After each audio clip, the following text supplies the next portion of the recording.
Black Sabbath's Anno Domini from 1989 to 1995, the Tony Martin period.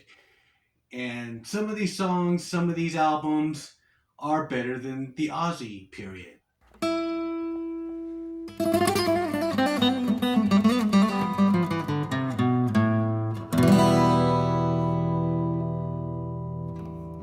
Welcome everybody to another video of Vinyl Attic, and yes, I have the Black Sabbath Anno Domini 1989 to 1995, the Tony Martin era of Black Sabbath.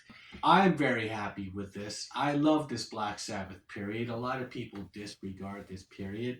This one right here had a very strong lineup with Cozy Powell, Tony Martin, Tony Iommi being the three, I would say the core of. We got the 4 LP Super Deluxe Edition, the 3 original albums newly remastered, Tony Iommi remixes Forbidden, which is really cool, a 1989 Headless Cross Tour replica concert book, and again a 40-page book with photos, artwork, and liner notes, and of course a Headless Cross poster. So let's start with this.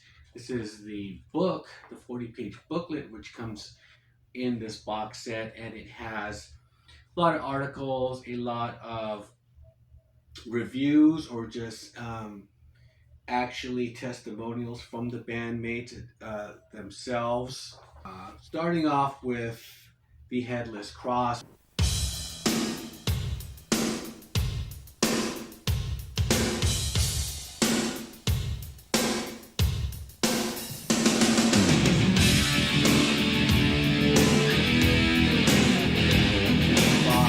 I felt was a really great album. It was a really good comeback after the Eternal Idol. I think it was a better album than Eternal Idol. I think once they got Cozy Powell into the band, things started to sound better. I think he is the second best Black Sabbath drummer after Billboard. It would be Cozy Powell.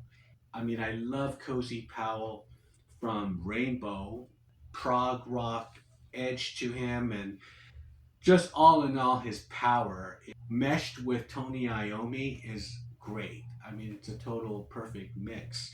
I guess the real controversy here would be Tony Martin, which I think was a great singer. I think his contributions to Black Sabbath were phenomenal.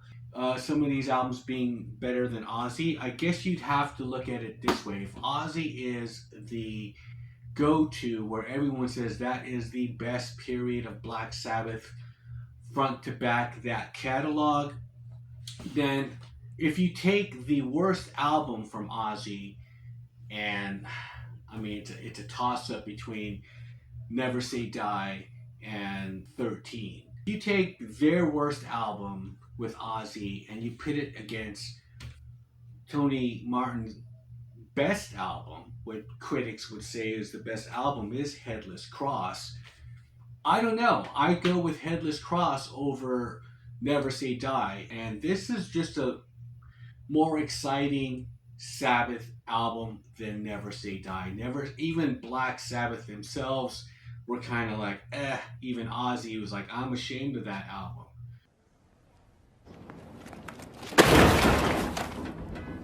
Yeah, I'm just gonna say, yeah, I'll take this over Never Say Die any day. I'll take it over even Technical Ecstasy. You know, this album right here, front to back, this album is amazing. Okay, and they also have When Death Calls, which is the last song on side one, and that has Brian May from Queen doing the lead guitar guest spot. However, this album never tires. It's just from beginning to end, it's just, it rocks.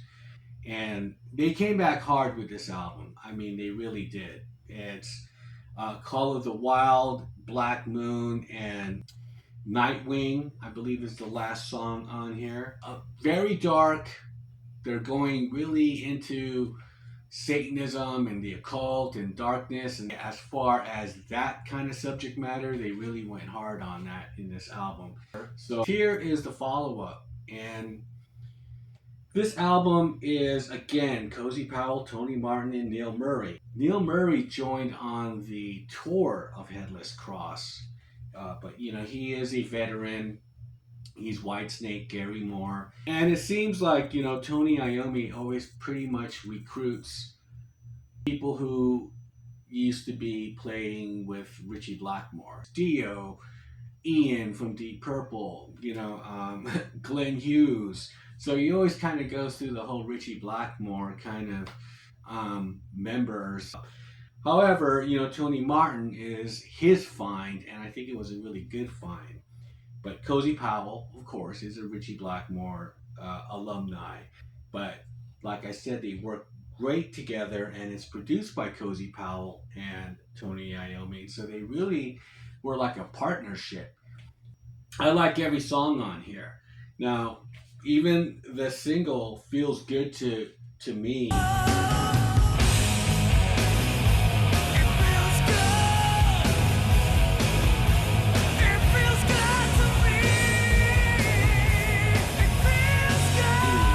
Seems like a very, at the time, 80s power ballad type love songs and everything. And so him doing this, Tony Martin, he was kind of finding his own voice and everything in this band.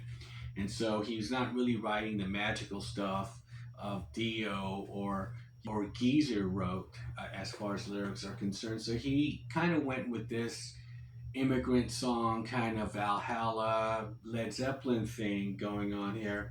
And it was really cool. It worked out really well. And, there's some intros with Cozy Powell that's kind of reminiscent of Stargazer when, they kind of give him a little drum solo in the beginning. I like that. I like when they do that. But yes, again, this album, front to back, great. I mean, I'm going to have to do a whole ranking of Black Sabbath albums, even including this material, because this material has always been sort of just overlooked and it's always looked upon as not Black Sabbath. And just the way the songs are put together, it has that Sabbath sound. Whether he's taking from the Dio period, and even sometimes a singer is been accused of sounding like Ronnie James Dio, I could hear it, but it's not to the point where it's just overbearing, and I could still hear his voice, Tony Martin's voice. Now, in this album, the follow up, Cross Purposes, is on here. This is a great album. I saw this tour and it had Motorhead, and there's a picture of that in the book with Motorhead and Morbid Angel at the San Jose Event Center. That was in the College of San Jose State, and it was a Cross Purposes tour. So this was after Dehumanizer, I believe, and they got back Tony Martin, and which was cool. This is not one of my favorite ones out of this set. I used to like this one a lot. However, the next album, Forbidden, I do love the remix of it, and it just kind of just made me feel like, wow, this is better than this album. And this has another guest as well. Eddie Van Halen is on Evil Eye.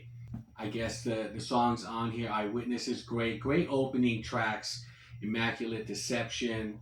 The Hand That Rocks the Cradle. There's a video for that, which is really cool.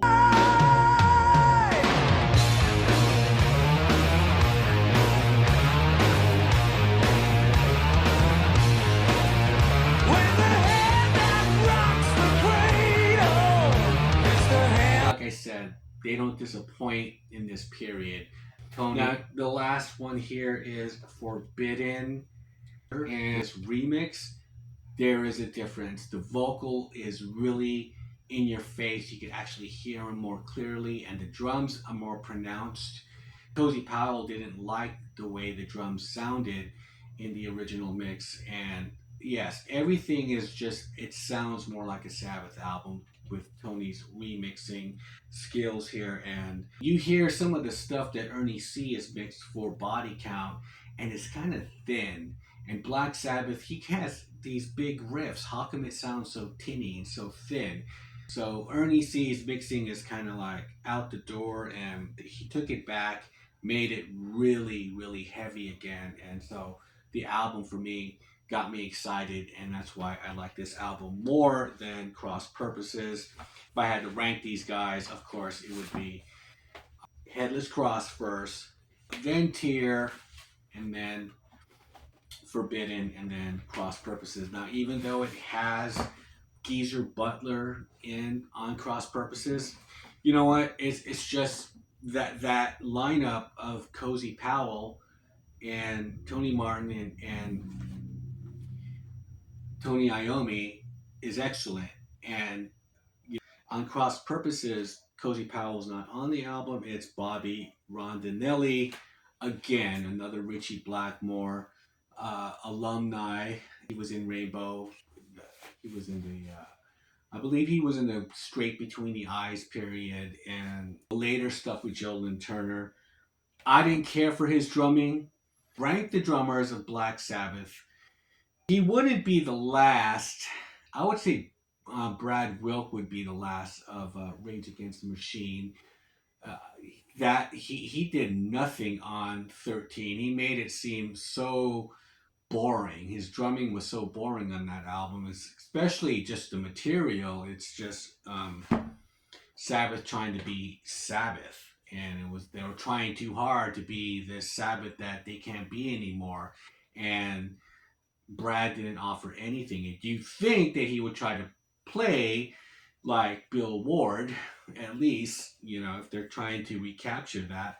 So he's the worst drummer. And Bobby, actually, I would put him above even Vinny Appice. Vinny Appice, I'm just like not a fan of his.